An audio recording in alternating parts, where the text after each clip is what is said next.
Greetings, it's Saturday, July 31st, 7:54 p.m., and I'm very happy to say that the fire perimeter is holding around Chasm and the Clinton area. I'm taking a look at the hot spots from the Canadian Wildland Information System. There is a lot of intensity and quite a few flare-ups, but they are being held back.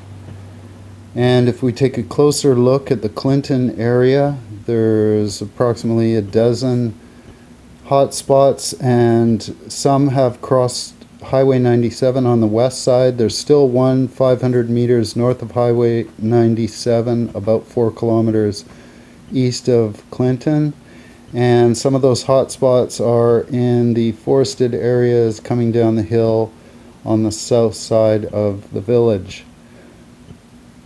If we look over to the Chasm and the northeast flank, that fire line has held, and there are approximately 7 or 8 hot spots heading in the direction of 70 Mile House, but they are unchanged from my last update.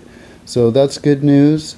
The winds have shifted, and there's also a report out from BC Wildfire. Now I've highlighted some points.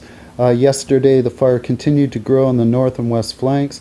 The fire's wind-driven west flank encroachment towards the Bonaparte River has been utilized to bring the fire through planned ignitions. And this strategy may be what we were seeing last night as the fire was approaching the Fraser Plateau.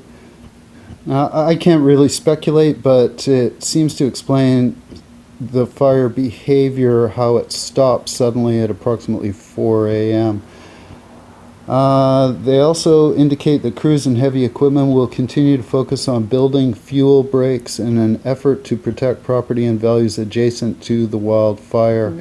And I saw evidence of that along Cache Creek to Clinton on Highway 97, how portions of the forest would burn, but the property was protected with a fire guard.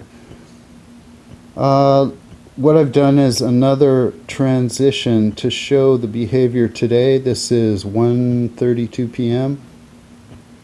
and then around 4 o'clock some of the behavior has gone down, and then at approximately 6:30 you can see the fire is concentrating in areas right at the perimeters, and that may be the work of crews to help the fire burn itself out. If we look at the southeast flank, there are a number of hot spots, maybe a dozen. They're fairly near to Deadman River, but I don't see much change in the fire perimeter. And they comment on that in their bulletin from the BC Wildfire. And crews have been working without machines to hand build guards. That's got to be brutal work. It's very steep in that area. It says crews work to build hand guard in southeast corner where dozers cannot access and conduct controlled burns when safe conditions allow. I just want to applaud them for doing that in this sort of weather. If we turn and look at Wendy now, there's a definite outflow that's coming from the northwest, and that should be pushing the fire back on itself on the northwest flank at approximately 9 kilometers an hour. Looking in the forecast, the only danger time appears to be Thursday afternoon around 3 o'clock, when there could be gusts coming from the east. Looking at the second model forecast on Wendy, we've got flows at 9 kilometers an hour, pretty much from the north, and it makes a nice pretty picture considering all the variable flows that we had yesterday and Saturday. Looking at the big bar cam, it looks like the RCMP are patrolling, or one of the ministry staff. Highway 97 is still closed. from Clinton to 70 Mile House, and there's another updated picture.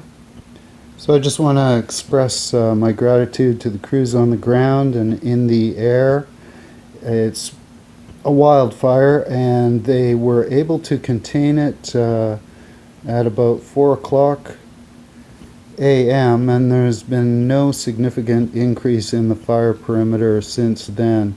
And this should give them a chance to work on some of those hot spots and those flare-ups while the wind is in their favor, hopefully until Friday.